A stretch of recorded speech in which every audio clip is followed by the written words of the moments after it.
You are listening to Sailor Today, International Maritime Radio, your link ashore while at sea. Every seafarer's career eventually reaches a moment of reflection. What comes next, beyond sailing? In this special broadcast, we bring you Seafarers Global Boot Camp number 2, titled From Sea to Shore, Building a Successful Maritime Career Beyond Sailing. Moderated by Captain Amresh Jha, founder of Seafarers Global, this session brings together an experienced panel of maritime mentors: Captain Subhedar, Captain Yankee Sharma, Captain Shiv Halbe, Captain Vikesh Chawla, Mr. Sanjeev Mehra, Captain Yashvir Saran, and Captain Nazir Upadhyae.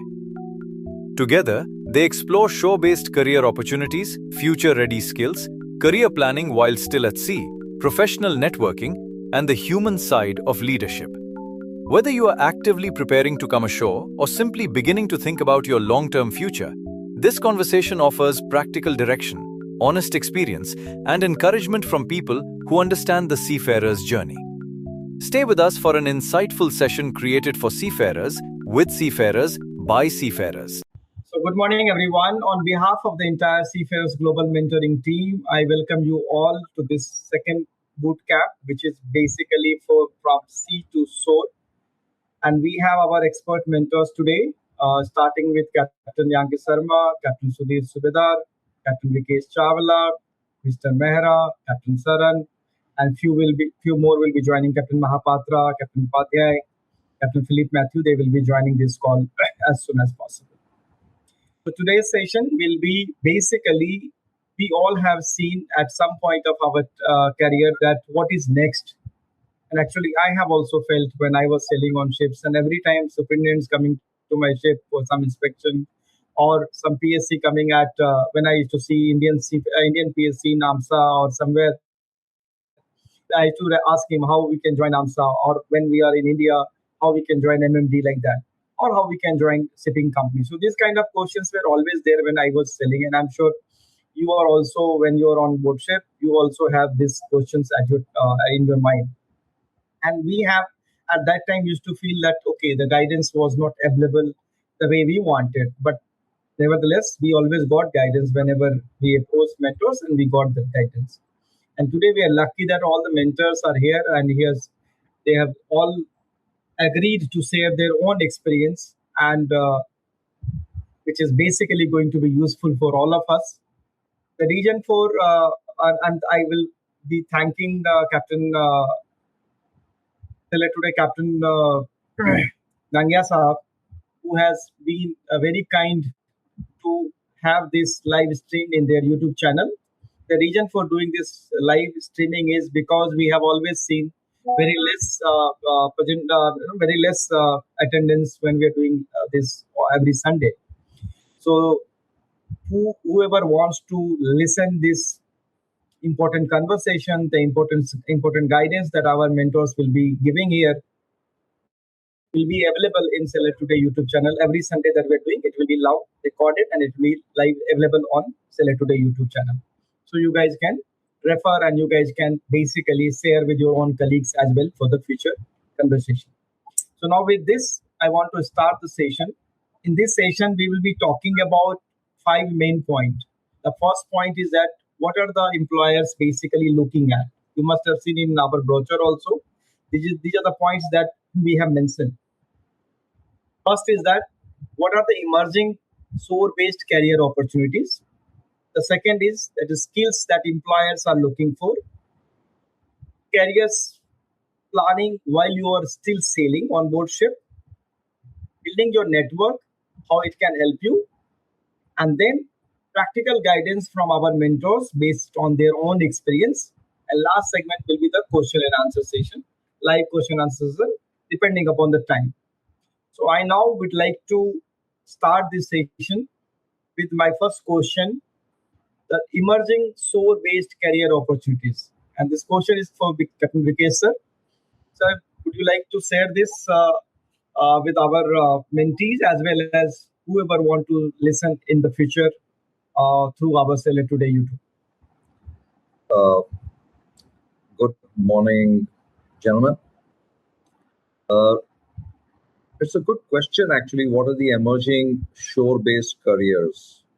Now, earlier it was auditing, FPD, technical department, but the new emerging now is the use of AI. So this has started becoming, or rather, all management companies now have started investing a lot of money in this artificial intelligence, in looking at ships' performances, voyages, etc. So this is where today youngsters who are quite good in this computers, they need if you come ashore to look at this and uh, study for it, because to understand how you're going to use this technology in the office. This is the biggest emerging show at the moment. So in this AI, sir, what you think for nautical side or for engineering side, or someone who just want to start their career, or someone who has sailed for so many years as a master or chief engineer, what kind of career they can look for in this emerging technology? You see, now if you look at it, whatever we are doing theoretically, now it has to become in the AI form. So basically, you may have to look at program making. You'll have to look at so many things. It's a technology what you're going to make, what you have to develop. So while they are still sailing and whenever they are coming on leave, they can do some sort of AI courses, or they can build some kind of competence, technical competence or AI competence. You think that will be advisable for their future? No, it all depends on the person, what he wants.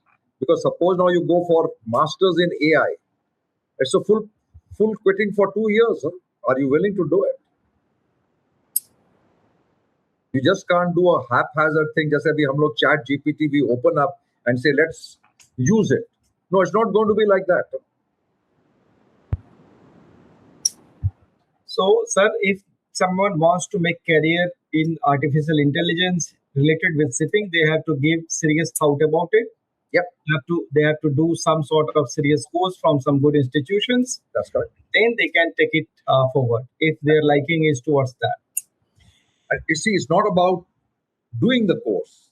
It's after doing the course, then you find a job. Today we know of MBAs who have done from ISB, from Yale, from Harvard, all this Google, everybody. Many of them don't have a job. So if you say that I will study and I will have a job, sorry, there's no hard and fast rule. But yes, this is the emerging technology in ship management companies. Great, great. So I want to now bring Mr. Mehra Saab. Saab, what do you think additionally seafarers, especially the engineers, can do in this segment, especially in the emerging technology? Sir, if you allow me, I would like to go a little back in time. Please, sir, please. Emerging technologies तो अभी आया है. I will speak in English and Hindi because a lot of people do understand Hindi as well. Ji, sir. So I've been associated with IMEI and Amazing Nautical Association and also with Institute of Engineers for a long time. And one of the charters is about mentorship training. So one of the charters and one of the points in the memorandum of articles has been training and mentoring. And we have been, training cadets, especially the cadets, the people who are lower ranks, who are coming from the ship, third, fourth engineers. We have a workshop. We take them to the workshop. We show them different problems that can arise and different things that can be sorted out. Now, this is mentoring till the time you're on the ship. What concerns me and what I want to put out here in the forum is that when we are training cadets, especially the cadets, a lot of cadets have come to me and said, okay, now which MBA do I do? So this is a very confusing question because most of these people now don't want to go to sea, and they want to pursue a MBA after the 4 years degree and then do a shore job. I'm not saying that's wrong, but the opportunities here, uh, there are opportunities. I mean, people require, marine engineers at in shore also. There are a lot of opportunities there also. But what we need to actually see is, I mean, the way people are moving around is more towards the desk jobs and the white collar jobs, and not wanting to actually pursue the sea career. So this is a little disheartening because uh, being a seafarer, and we want people to join the navy, and to, we want a merchant navy to grow. I mean, this is what we are looking at, and there are definitely a lot of opportunities. As Chawla Sahab has said, that's just one part of it. I'm sure there'll be hundreds and hundreds of these new opportunities that will be emerging. For engineers, there are a lot of careers out at on the shore. I mean, you can take all the plants, all the engineering plants, production plants. They need people to run the show. And what best they can have? I mean, other than matlab a chief engineer or a marine engineer, even if he's not a chief engineer, even a third engineer or a fourth engineer can really work well in a shore plant. He can really get things moving. So opportunities are there. Definitely, a lot of opportunities are there. But what uh, the point I wanted to bring out is the kids nowadays basically are more focused on doing MBA rather than pursuing this. Now, coming to the second part of it, if you see the reports nowadays, everything is now changing over to skill base. Even the education system now is being changed over to skill base. So, MBA is not going to have its worth maybe after 5 years or so. It's the skill of the people, the vocational institutes that were there, they're going to come up in big numbers now. And we need people to have skill to work. We have promised ourselves that we are going to start building up VLCCs. But do you know the yachts don't have people? They don't have skilled people to work in the yards. We are talking about making ships. कहाँ है आदमी? So skill base is what we have to look at. MBA is something that, I'm sorry to say, but this is something we need to keep away for some time. So, Amresh sir, I would like to, stop here before I keep going on and let other people speak. Thank you. Thank you so much, sir. You have raised a very valid point, and that comes to my next questions. And I will now invite Captain Sharma sir and Captain Subhedar sir on this point. Sir, what are the skills employers are looking for? I will start with Captain Sharma sir, and then I would want Captain Subhedar sir to add on that point. Let's go with the age first. Captain Subhedar, please come in. Yes, now you are there. Captain Sharma is asking me.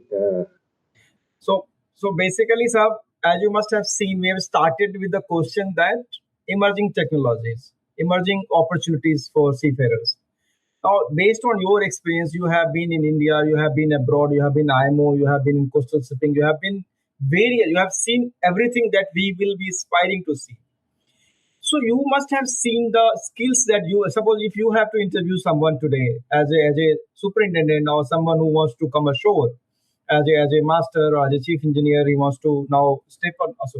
What kind of skills that you will be looking for, or what kind of skills that they can build while they are still at sea? Mehra Sahib has pointed out very valid point that is everybody is going for a blue collar job or white collar job, but still there is a lot of opportunity in plant, new shipbuilding coming up, and you are aware because you are part of the system. You have been and you are still participating in all that. So, what are the skills that a seafarers can build, irrespective of whether it's coming from nautical or engine side? Gentlemen, I personally believe, and on the basis of my experience across the board, like you said, it is the competence the person carries from his training days to the highest level of competency that one gets to run the ship is what the employers ashore are looking for. Whether you have additional skill sets or have undergone additional training or education comes secondary. I think the basic competence from cadet to master is what will carry the weight in the interview room for second career. I do not believe that cadets and trainees of today wanting to quit sea after having chosen to start the career is a good idea. It is the seagoing competence plus that makes the difference in the interview room. Yes, Yankee.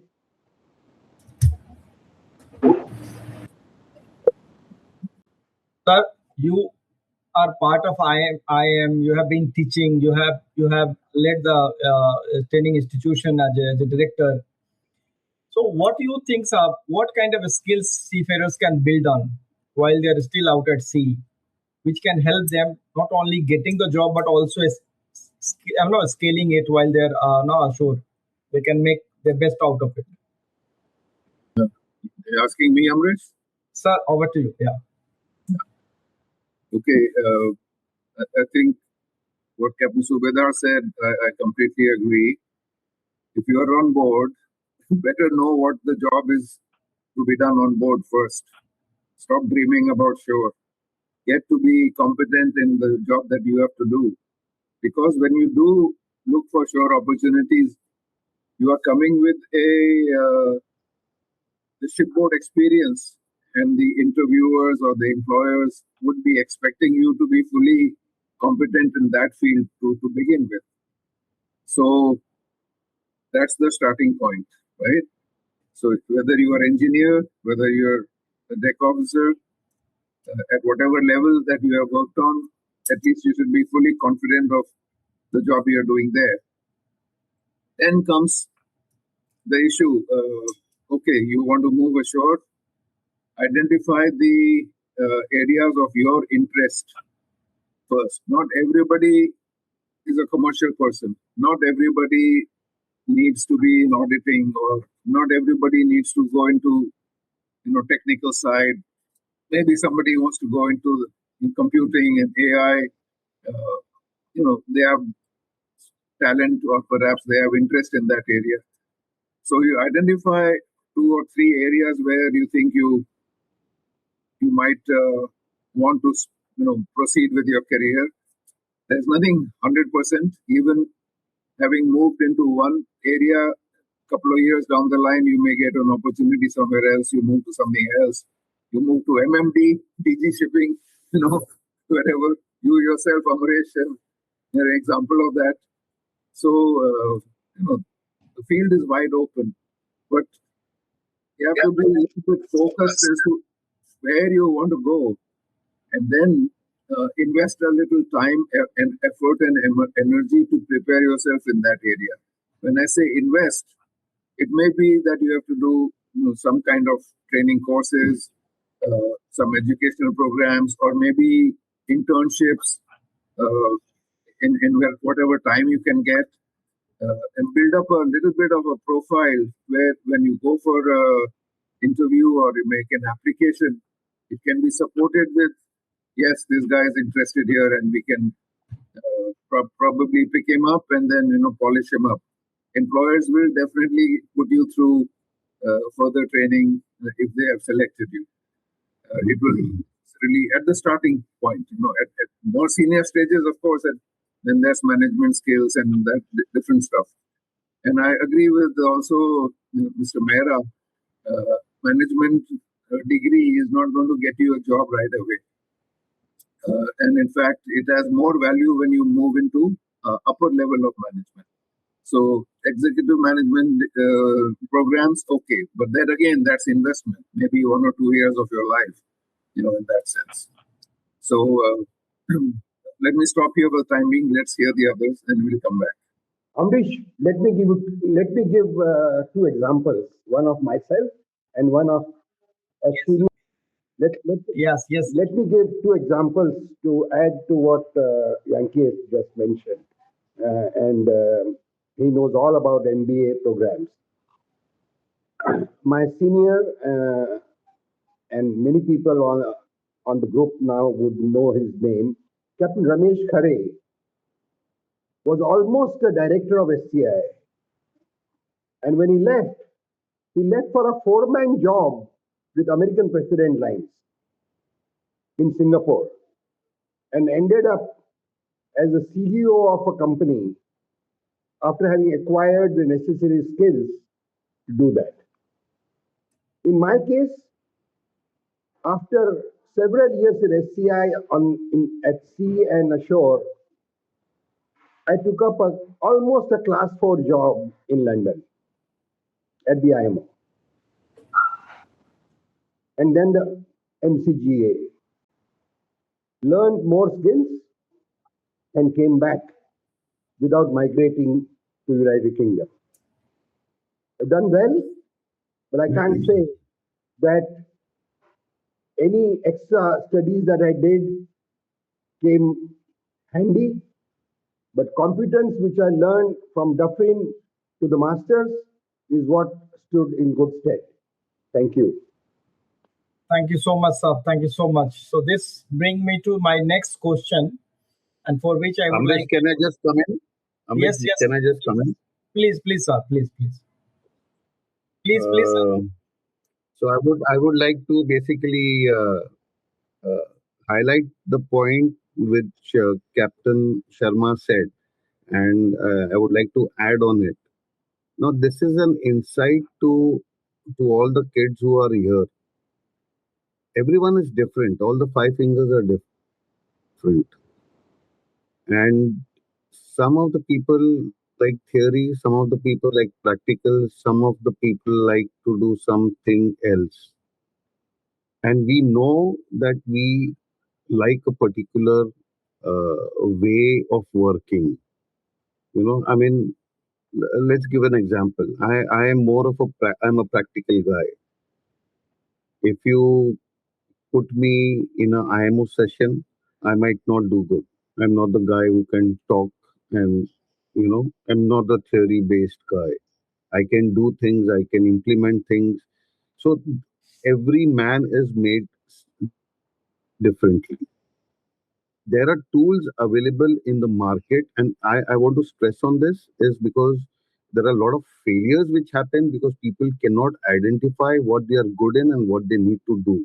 So they pick up a job, and they pick up a job because uh, it's basically paying them well, but they don't know what they're getting into, and they end up into a failure. So mentoring is not just pushing people into the direction, but into the right direction. And there are tools available. There's something called dermatography, where people can actually do a test. It doesn't cost very much, but they will know exactly what they are good in. These kind of tests are done regularly in schools when the kids have to do the career counseling and all that. I know this because my wife does it. Back again on ship and sailing as a master now. So, sir, my question is, what kind of career planning one can do while still at sea? And especially I'm targeting chief officer, master, second engineer, and chief engineer. Those kind of top four. What kind of planning they can do while still they have time on ships? Yeah, thanks for that, Amresh. Yes, I had heard all my seniors, and one thing was very clear. There are some people are like trying to leave too early. And here we are talking about from sea to shore. You've not really gone to sea and you're thinking of shore is still a wrong idea. That means the sea is not for you anyway. But there are a lot of people who want to do it today. That's fine. Regarding what you want to do, yes, that is crucial. For example, I remember I started thinking of sea in terms of commercial shipping. I did my chartered shipbrokers way long back, but within 6 months I realized this is not for me. Just does not interest me. After practically doing it for a while, and then I'd slowly moved on to training because that's what made me happy, and that's what I really loved doing. To be honest, it became more. I was more of a onboard trainer than an auditor or specifically any other investigator. Is that, and that was to my heart. But over a period of time, especially when trying to teach ashore, what and this applies to many aspects of coming ashore. The first thing that anybody moving ashore needs to see is there's going to be a huge difference financially. Now they have to be prepared for that, or rather, more than them, the families have to be prepared for it. Because if the families don't support it, your move will never work. To be honest, you may be happy, the family is not happy. That's not going to work. So be very clear on what we do. Or when you're moving ashore, the best is to plan ahead, keep some backup financials, and then do what you like. Then you're going to actually succeed. That is one of the key findings of what I've found in the last 10 to 15 years of coming back and forth. You find your strengths. I honestly actually went back to sea because I felt I used to love it much more, and that was the different reason for that. And financially, again, to an extent, because like I said, teaching in a long term may not be financially very viable in India right now, and that's a sad thing because you need people who are paid well to stay and be committed teachers. We have very, very many committed teachers, and they have actually not cared about the financial part, but the practice of teaching, and that's totally admirable, believe me. And find your strengths. I actually finally have found I found my strength where I am more inclined towards things like uh, arbitration and law-related stuff, which makes me think more. And slowly, that is what I've actually moved on. So your passions, your financials need to match up. And opportunities, like everybody says, there's lots of opportunity today. AI is not so simple. I'll be very clear. For especially senior masters and chief engineers who have been at sea for some time, and you suddenly somebody did say that you can't just do a short-term course and do chat GPT. My own daughter is doing an MBA in AI. She works a lot on AI. I tried to pick it up from her. It doesn't work. It has to be a proper course, and you'll have to take time out. Maybe a year, 2 years, like somebody also says. So the full time is 2 years. You can find courses up to 1 year. And then also what I learned is there are different fields within AI also with what you want to address. For people like us at our generation or even 10 years below me, younger to me, they would say, making use of chat GPT is AI. No, that's not AI. Data mining, there's lots of applications. We don't really have to go into too much of that right now. Yes. So, sir, as you rightly mentioned, and also Mr. Mehra has mentioned, that it is very important to find what you would like to do. Yes. That's very important, and it's not that easy. It takes really lot of time to find out what is your real carving, and you can many times you come to know only when you make your hand dirty. That okay, fine, this is not for me.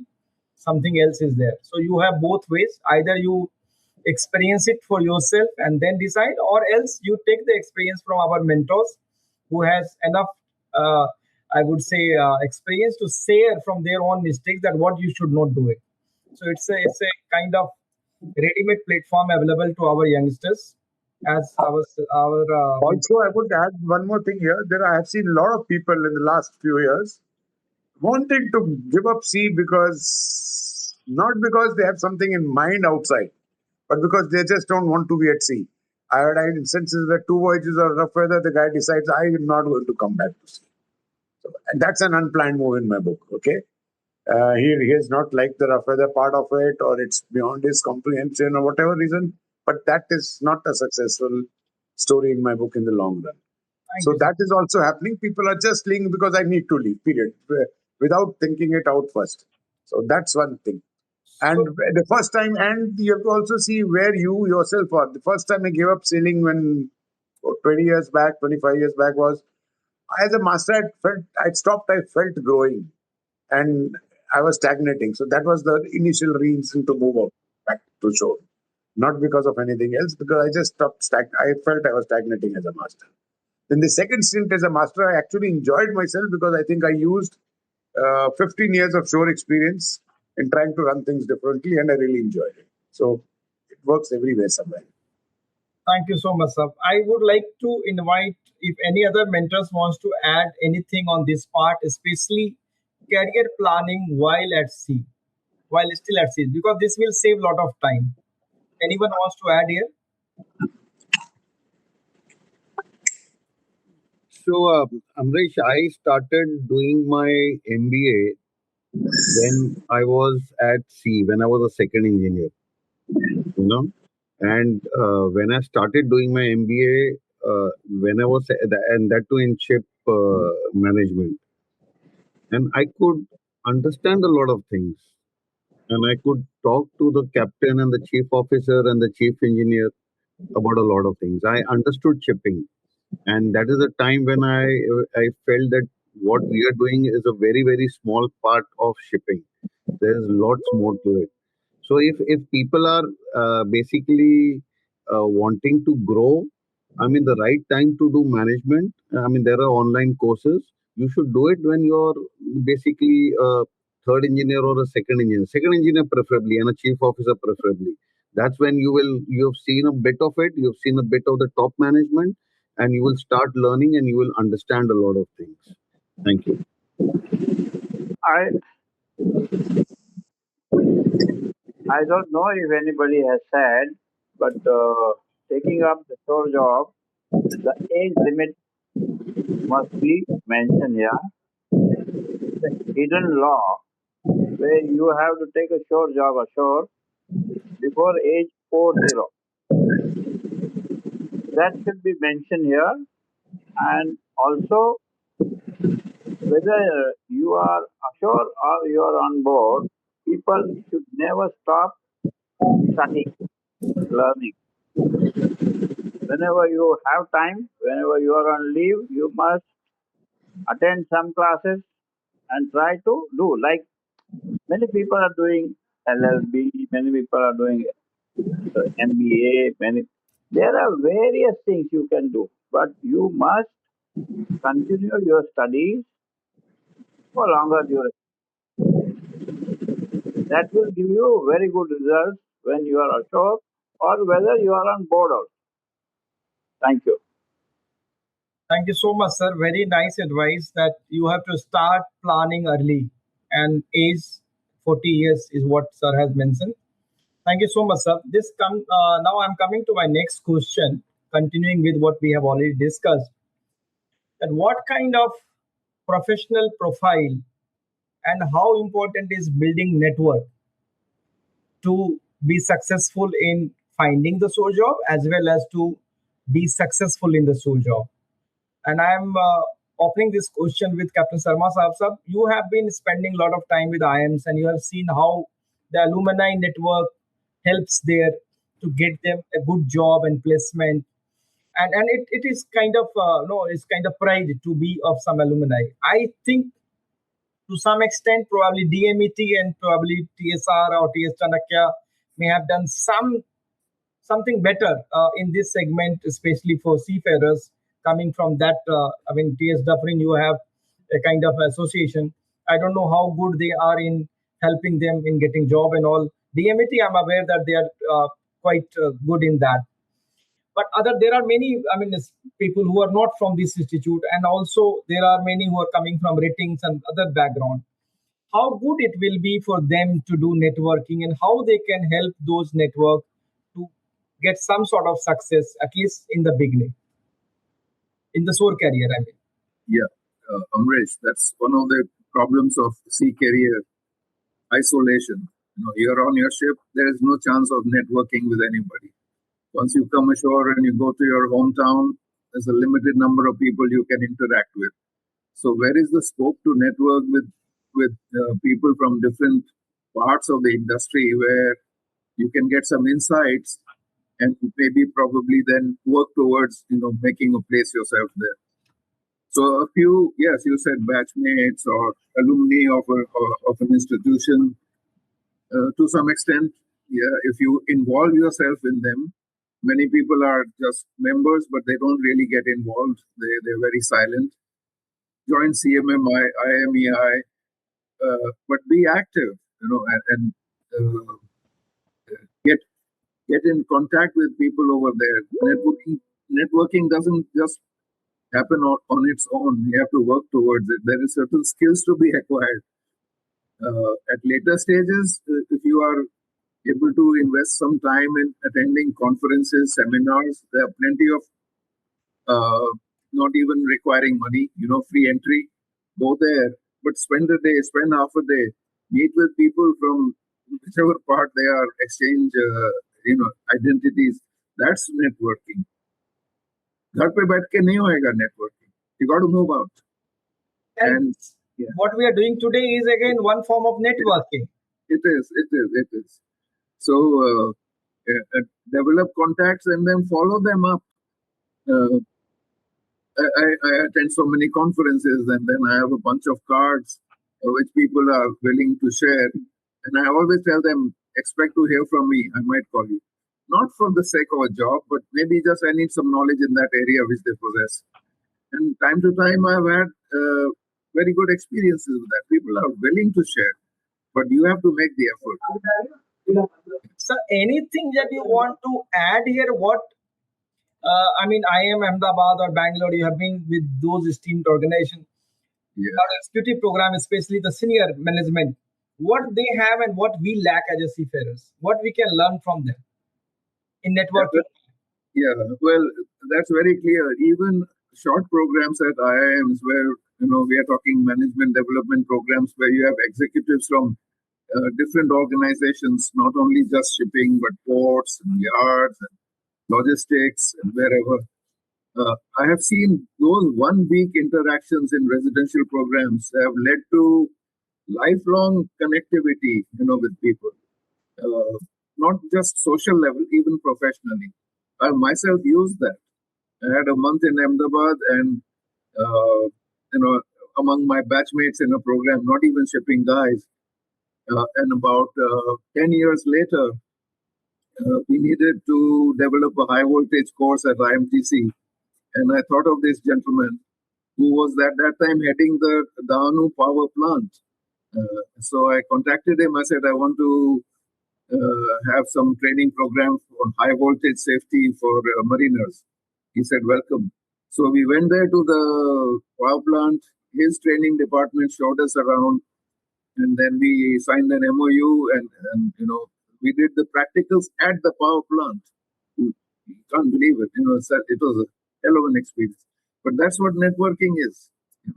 So make the effort and be after it. And it cannot be from gangway to gangway. Oh, no. I have nothing more to add. Captain Sharma has spoken about networking. That's how it happens. Yes, sir. It happens on the way to progression from sea to shore.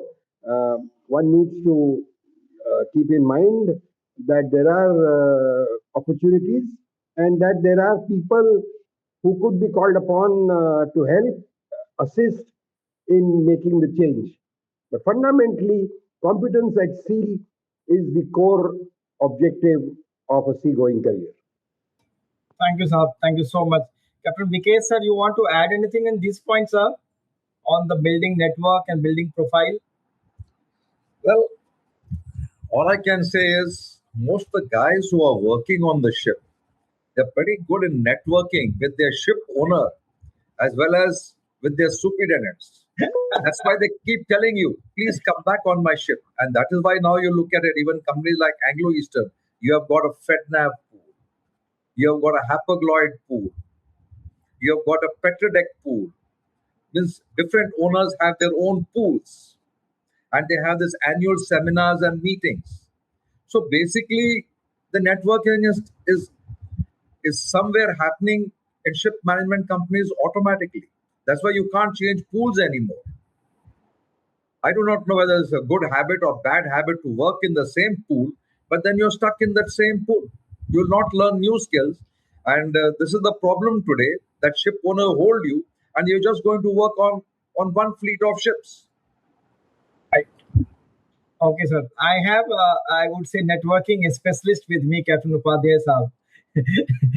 So, over to you, Captain Saab. What you want to add, especially for seafarers, top four, I would say. I mean, it applies to all, but Yes, those who are coming from, those who are networking, networking is not an easy subject, and it is a continual process. From the day you start your life till your life ends. Because networking is not, you cannot go to conference and do networking. That is a wrong concept. If anybody thinks like that, it is because if you see most of the conferences, most of the guests are same. You are meeting same people again and again. So networking is a concept, is a hard work. And just to tell you in short, some of the company bosses will tell you after your working hours, you have to do some networking. What that means, it is not only going and drinking and having dinner. They will ask you whom you met. So if the person is new, whom you have met, yeah, then the company is spending for drinks and dinner. So you cannot have your friends to be entertained on the company account. So believe me that you have to do little hard work and continue. That means you are spending some time for networking all the time. So, and you have to keep meeting people. You have to keep talking with them. Even if you are not friendly, but it's okay. You must have access at least to contact him by email or contact him by WhatsApp and say, sir, can I talk to you? Because people don't have time. Nobody will give you appointment. Like Sanjeev Mehra ji, he is very good in networking. All the time he is meeting people. And you will see him everywhere.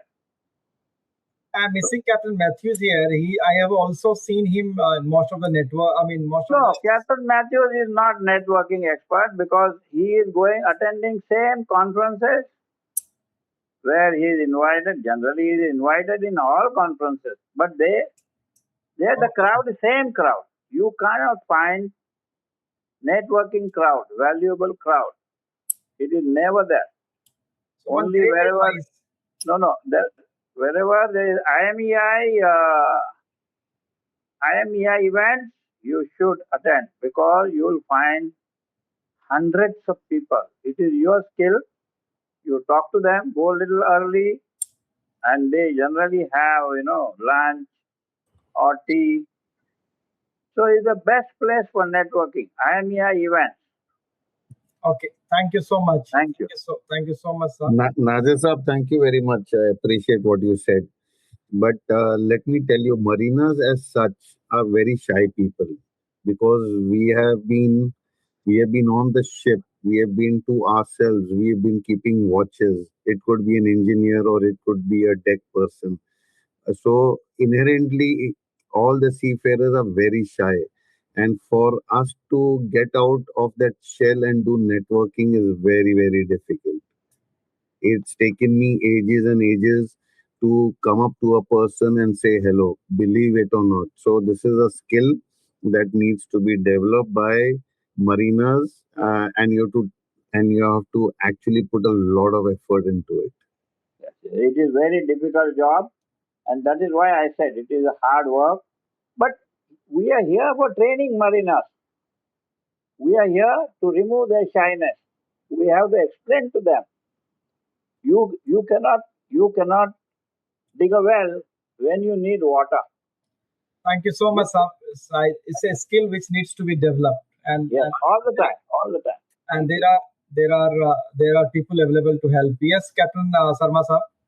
Yeah, just to add what Sanjeev was saying, ran a course on managerial communication master class kind of thing for CMMI a couple of years back.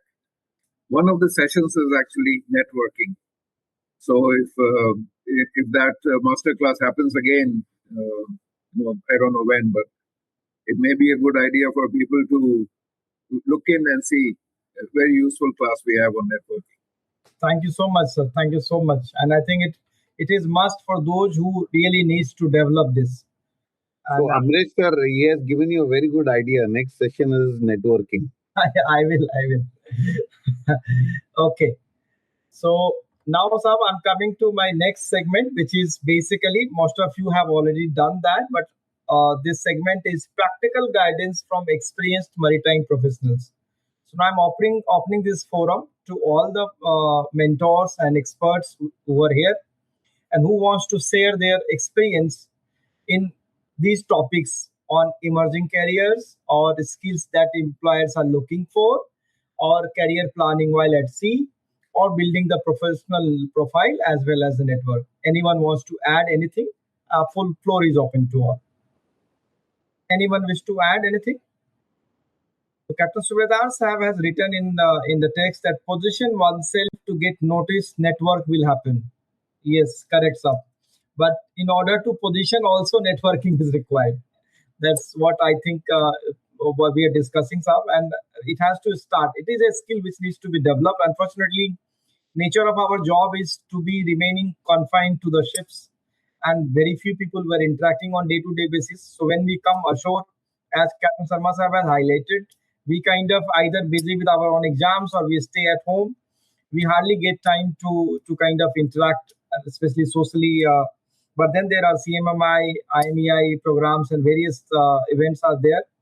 This is to Niti's question. Sir, can you name some of these events? Yes, Nitish. These events are IMEI conducting regular events, Seafarers Global is conducting, CMMI is conducting, and there are many other organizations, FOSMA, MASA, MANSA. I'm sure there will be many who will be conducting. You have to be active on the social media. They are all putting. DG Shipping has started to interact. So please follow and do network with the right people. What you are looking at, that is very important. And then, of course, you have to build that relationship in order to get noticed and in order to get some help from them. Okay. Right. So, Amresh, could you repeat that last segment? What is it that you wanted from us exactly? So basically, sir, we have now discussed on these 4 points. The first point was emerging shore-based career opportunities. We have discussed this point. The second point we have discussed is skills that employers are looking for. The third point we have discussed is career planning while you are still at sea. And the fourth point we have discussed is how networking is going to help you. Now, in this, our mentors have already added their valuable points. Now, I am opening this forum. If anybody else wants to add anything, if we have missed out, or if they have from their own experience, they want to add. And of course, next will be the live question answer session, which is full floor is open to all after this. Yes, Captain Saran Saab, yeah, please. Amresh Ji, Jasraj has put a question. I think it's a good question he's put. 1 minute, I'll just read it. It is a time to get noticed, but sometimes how are we going to the right path, we don't come to know. Jasraj, this is what exactly Mr. Mehra has mentioned. There are only 2 ways. Either you get a professional help who can basically do a research, a kind of diagnosis, what you are really looking, what you are good at. And there are some sort of test which is available. He has mentioned one of the tests which his wife is doing it. And there will be many other tests as well. The second, that most of us are basically, we have done it because probably those days that those tests were not available, that you kind of do yourself and then you understand, okay, fine, I'm liking it. Like Captain Saran Sahab had mentioned that initially he got a feeling that, okay, I'm not having enough to contribute, or probably it's a stagnancy, then I want to quit and I want to go ashore.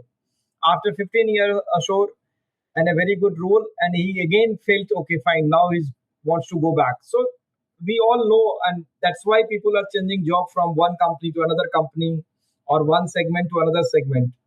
So anyone who wants to add in this point to just please answer questions. Thank you, sir. Thank you, sir. Mehra Saab, you want to add anything, or Captain Saran Saab?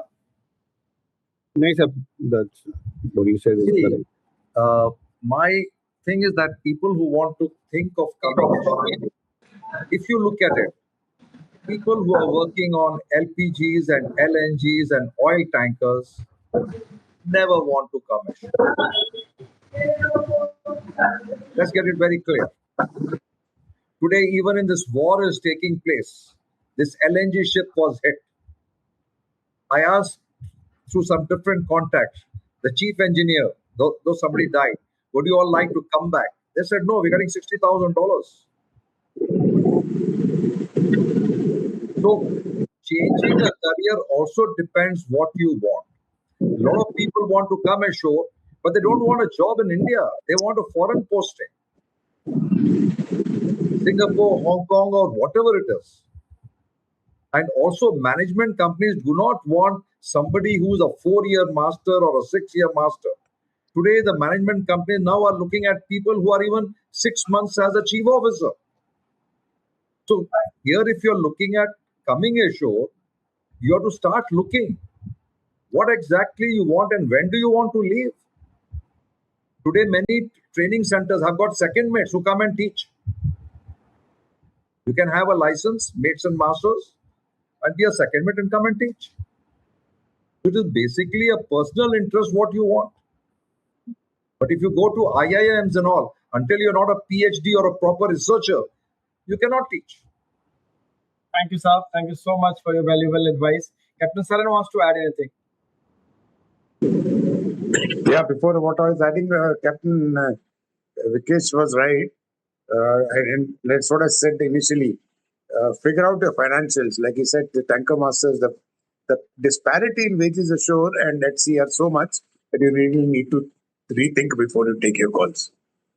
Rest on interacting, you can actually start interacting with shore people or anything or networking well before you give up sea life. In our times, in my time rather, in almost all our mentors who are here, we had no social media. So I actually started networking with people via teaching. I used to teach on my 4 months off. In fact, we were probably the first ones to start the visiting faculty thing. And I kept for 6 years or 5 years, it was a regular affair for me. And I kept meeting new people in conferences, various classes and seminars everywhere. And in fact, the first move ashore happened only because of that. What I was doing there. So, and utilize your time ashore. Today, we have a very structured way. Quite a few companies are very structured. Like I was lucky from 95 onwards to be in a company which was regular on 4 off. So I could plan. So on every vacation, I had something planned, either some courses or like I said, I did a lot of teaching for about 5 years before I actually finally moved ashore. Thank you so much, sir. Before I open this forum for live question answer, I would like to invite Captain Halbe Saab. Thank you so much for sir. Basically, we have discussed today's session was mainly on how our seafarers can build their network, build their profile, and make use of their connections to which can help them getting ashore or getting probably the first break, or how they can utilize this forum like IMEI, FOSMA, MASA, CMMI, how they can help to their benefits. Thank you, Captain Jha. You have been conducting this wonderful program for a while now, and I have, for some reason or the other, I have not been able to participate, which today I could. Thank you so much. Before I get into how I came ashore, I think I don't know if a statement like this has been made, but I would like to say one thing. The major difference between being on board in a management position and being ashore, one of the major differences is, on board, the outside people that we are dealing with are the ones we actually don't trust. Okay? You look at the bunker supplier, you look at the ship tender, you look at the cargo interests. Every load port, somebody wants to say, if you have your draft survey says you have loaded 100 tons, they want to pass on that you have loaded 105 tons. It's for their own benefit. So we come with these deeply inherited probably a sense of mistrust the moment we see some shore. I mean, you look at immigration, customs, port officials, the board, we don't trust them. And somewhere we need to get out of this inhibition into from mistrust to someone we trust, because when you come ashore, you have to rely on a lot of people. You can't do like a master on the ship does quite a bit of the job. Actually, he does it alone. I mean, we say teamwork. Yeah, of course, there is teamwork. He can't maintain the ship alone. But ashore, the reliance is much more. You do not have the authority that you have on board, which you have ashore, because you're not joining as a managing director straight away. You're going to join as a superintendent, and you suddenly find that there are a lot of reporting lines, there are a lot of nuances. Your right hand person is going to say, "Aaj meri beti bimar hai, main nahi aa sakta." Jhaan pe hota nahi hai. We are not used to that. So we need to have a mindset of we need to look at things a bit differently. Regarding my coming ashore, my father was a seafarer, and he came ashore at the age of 44 and a half or 45. And we saw that, and he had been chief engineer for 16 years before that. And we saw that, what a torrid time he had for the first 2-3 years of, he was not a managing director. He was high up, but he was not a managing director. So the torrid time he had, because he felt that there were a lot of incompetent people around who were not worth the trouble.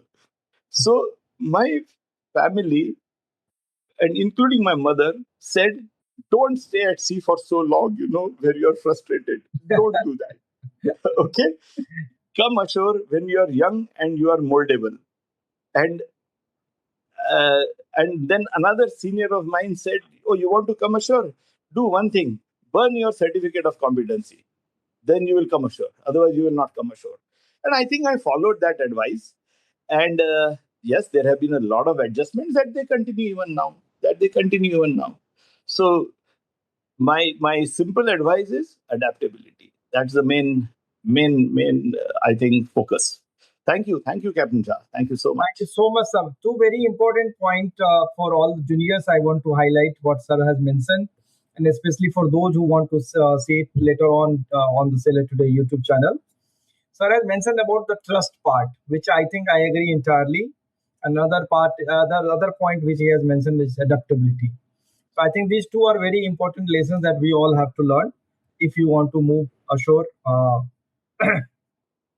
So now I'm opening this forum for all mentors and also mentees. If they have any questions to ask, our mentors are here. They will answer your questions. Yes, Sharma sir, please.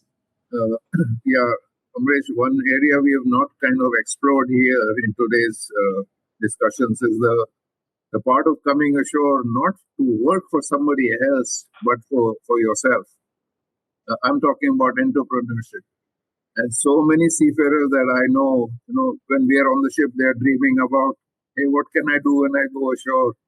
I know somebody said, I will run an auto rickshaw company, and buy auto rickshaws and engage drivers and, sit back and enjoy their daily earnings, even to that level. But yeah, I had a chief engineer who came ashore with, manufacturing pumps, motors, and going to sell them. And then after 3 years, back to sea. Didn't work. He is kind of went bankrupt. So there are success stories as well as there are failures, of course, no doubt. But doesn't mean that coming ashore would be only to find a job somewhere else.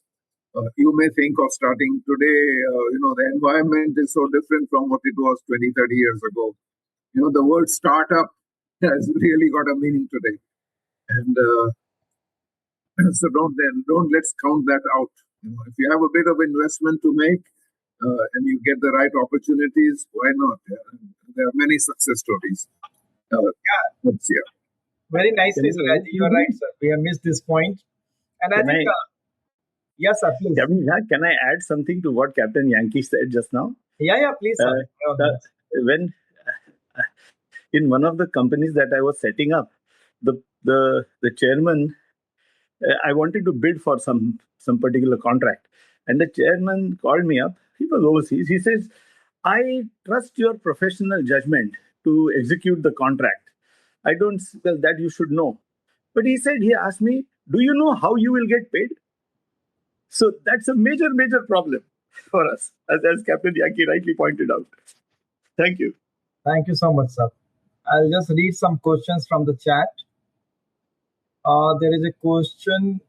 I am good at networking, but I am not able to leverage this more effectively to achieve better outcomes, accomplish my goals. If you can guide me on this, thank you. It's from Hassan. He's very regular in our forum, and I would request any mentors to take this question. How can someone get leverage, take leverage from this networking that he has? Anyone wants to answer this question? Yeah, I'll answer it. So don't expect networking to be, the waving of a magic wand. All it can do for you is open doors, and rest is for you to follow up, chase it up, see what advantage you can take of that opportunity that might avail. So, like networking is of course necessary for that door opening part, but the rest is on your own. And it's not necessary that every door open will certainly lead to a golden path. Many get blocked, for whatever reason. So don't lose heart. Keep at it. That's it. Thank you so much, sir.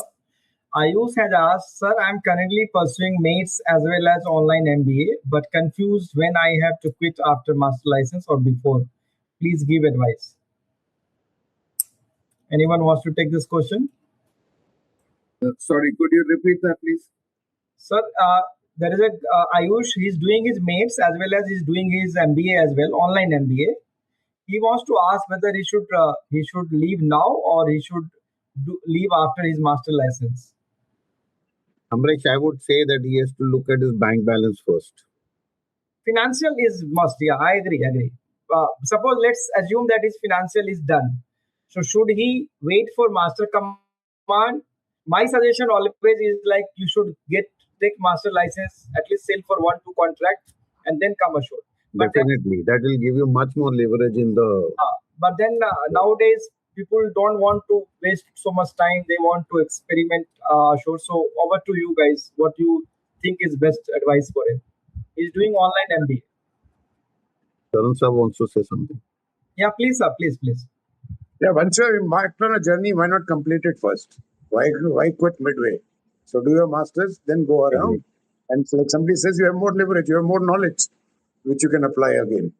Whatever you say would probably have more weight than as a mate. So. Yeah, Vikesh, you also wanted to say. Well, I look at it this way. I know.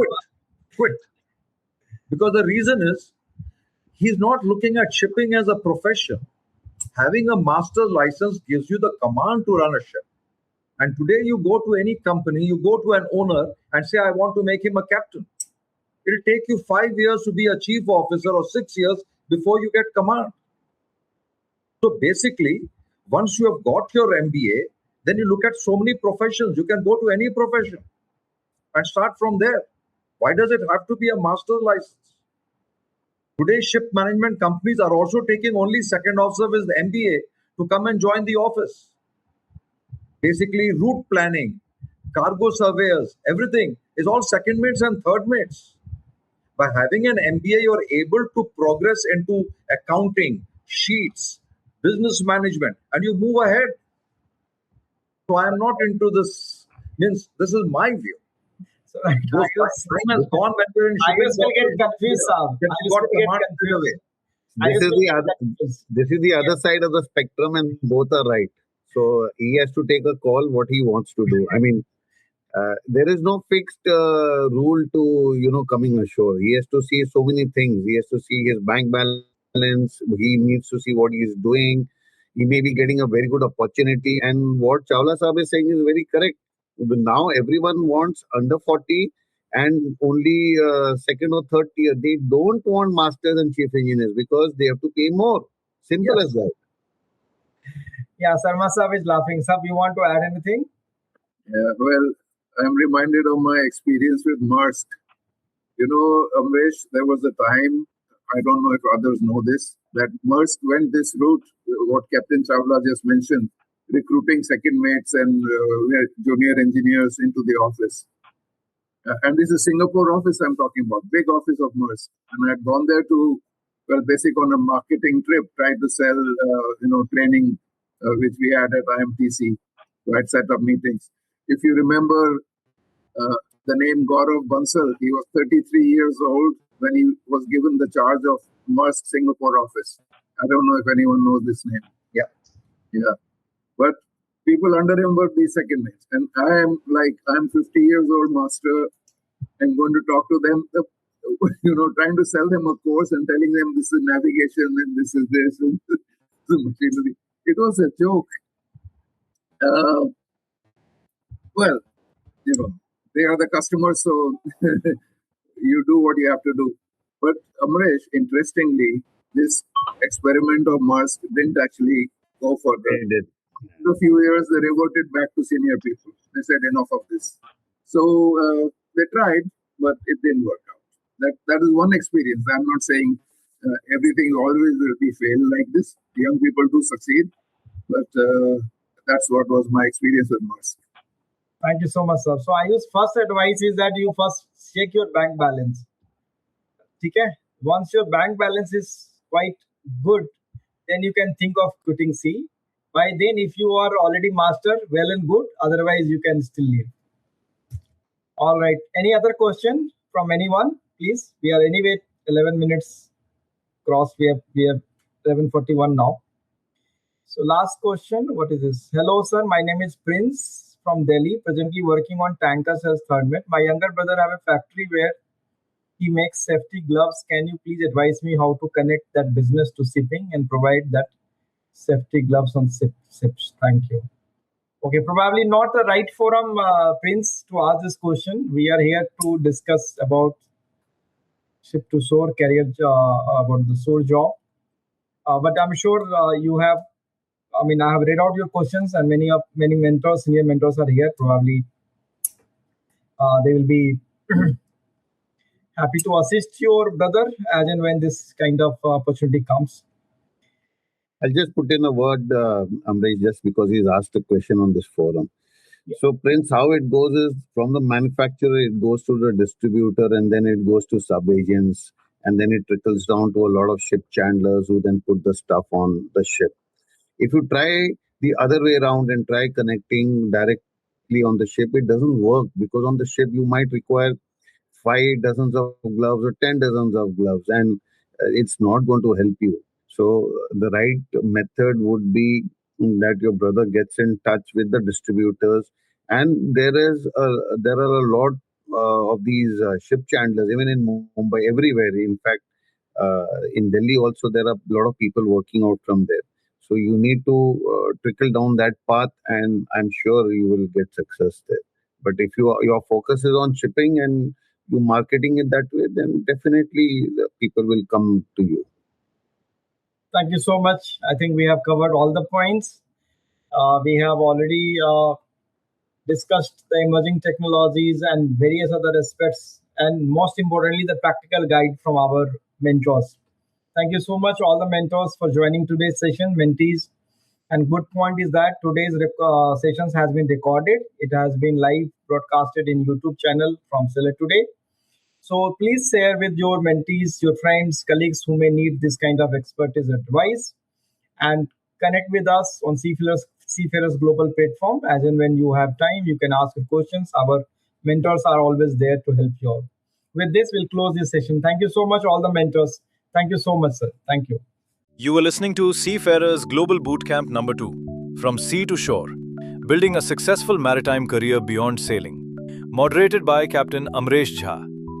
This special broadcast reminded us that a successful move from sea to shore is not about luck. It is about planning early, preparing steadily, and learning continuously.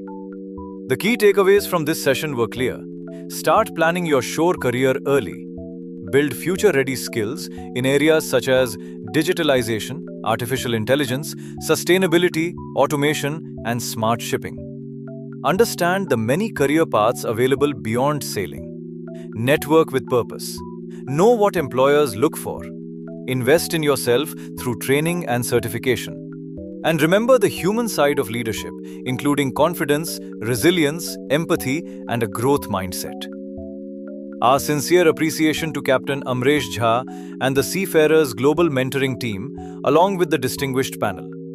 Captain Subhedar, Captain Yankee Sharma, Captain Shiv Halbe, Captain Vikesh Chawla, Mr. Sanjeev Mehra, Captain Yashvir Saran, and Captain Nazir Upadhyae. To every seafarer listening, your seagoing experience is a powerful foundation. Your next chapter begins with preparation, purpose, and confidence. Sailor Today International Maritime Radio is proud to bring such meaningful conversations to seafarers across the world. Stay tuned to Sailor Today, your link ashore while at sea.